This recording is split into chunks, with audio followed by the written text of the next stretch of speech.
Hey y'all, it's sad to say this, but we're going to have to become the people we didn't want to be. I mean, you're probably feeling it now, right? We're all checking for a certain obituary every single day of this year. Unfortunately, this administration has added another layer to our character that we either did not think existed or we just would have rathered not get in touch with. But you know, the thing about a shadow is we can try to shove it into a closet as hard as we can for as long as we can. But whenever light shines, the shadow is always underfoot. It's always attached to us. And so, y'all, we're going to have to shake a little hand with the shadow. Okay, let me give you a little background. Do you know why DJT is in love with dictators? Why Andrew Jackson is one of his favorite presidents? And why he was clapping like a little schoolgirl as the vodka dude strode down that red carpet. It was pathetic. But he loves them because they're strong. If you've ever watched him shaking hands with other leaders of the world, for some reason, the American news media has labeled this as charismatic, when in truth, it's just bullying. And the bully needs a little taste of his own medicine. Okay, so that background I promised you. You see, Daddy Trump, he pretty much ran his ship like a dictator. Fred pitted his children against each other. He absolutely deplored weakness. And the oldest son, with his pilot dreams, was absolutely seen as weak. And you know who ganged up on his brother to garner his father's favor?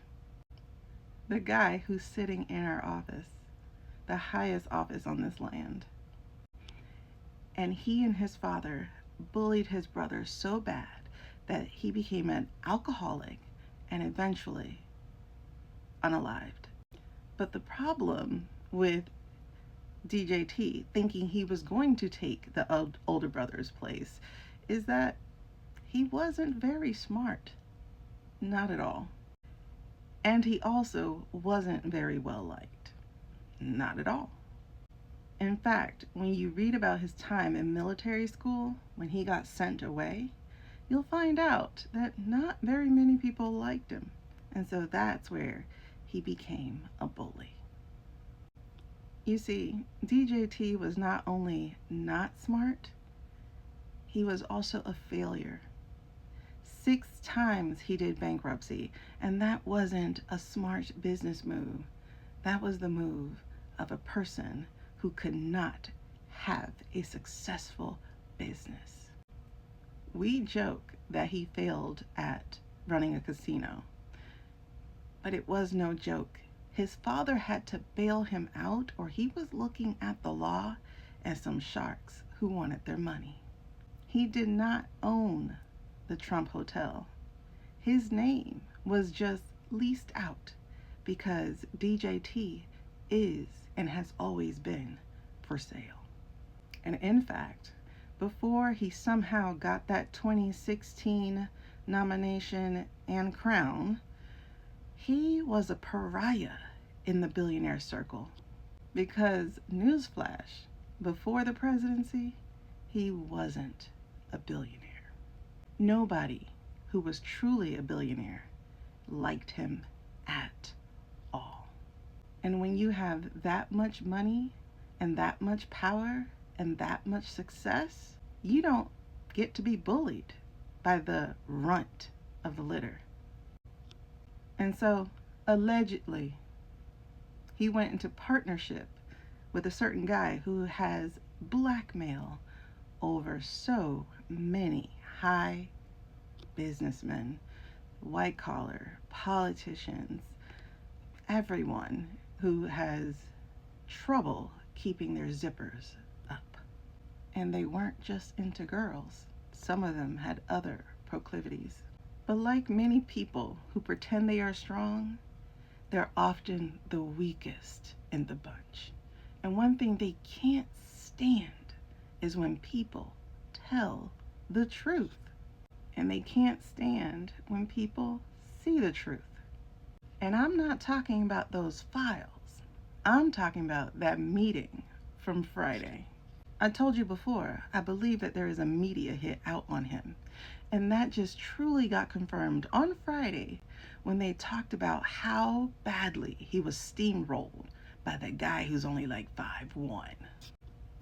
The red-hatted, illegitimate leader is breaking down, and he's looking weak. Not just in his body, which he could not walk straight, but also, I think we're all awaiting, the readout, because the way that it felt in the room was not good. It did not seem like things went well, and it seemed like Putin came in and steamrolled, got right into what he wanted to say, and got his photo next to the president and then left.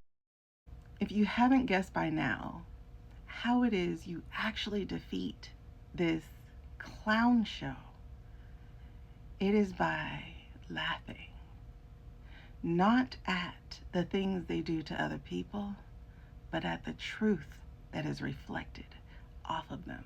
No one likes to be laughed at, least of all a man who spent his childhood, his teen years, and his young adult years, and his middle-age years being laughed at by other people who knew that not only was he not strong, he also wasn't smart. I mean, we never saw his grades from college, right? He only got away looking like a leader in that first term because he actually had smarter people around him. But this time, he has people who are on equal measure with him. You got the closeted choir boy running the house. You got the guy whose face permanently looks like he's seen a ghost running the FBI. You got a drunkard and womanizer and bumbling, fumbling jester running as the Secretary of State. My bad, Secretary of Defense. The Secretary of State is the one who has sold his soul and his integrity and forgot about his Latin heritage. You have the Director of National Intelligence, who is allegedly a vodka asset. You have the 54-year-old G.I. Joe Barbie, who has had more nip tucks than the show itself, acting as Secretary of Homeland Security. Oh, Christy. And on and on and on. Literally an administration of les incompetents. And for all their bravado, they melt like the snowflakes they are when they are called out with the truth, when they are laughed at, when they are shown to be who they truly are. And that is our greatest weapon, the truth, our joy, and our laughter, because they love it when we call them villains. We've got people on our side. They left papers on the printer deliberately so we would know how the Red Hatter treated the vodka man with deference. And y'all, it's time to call him out, to remind him how weak he actually is. There's nothing strong about him except his stench.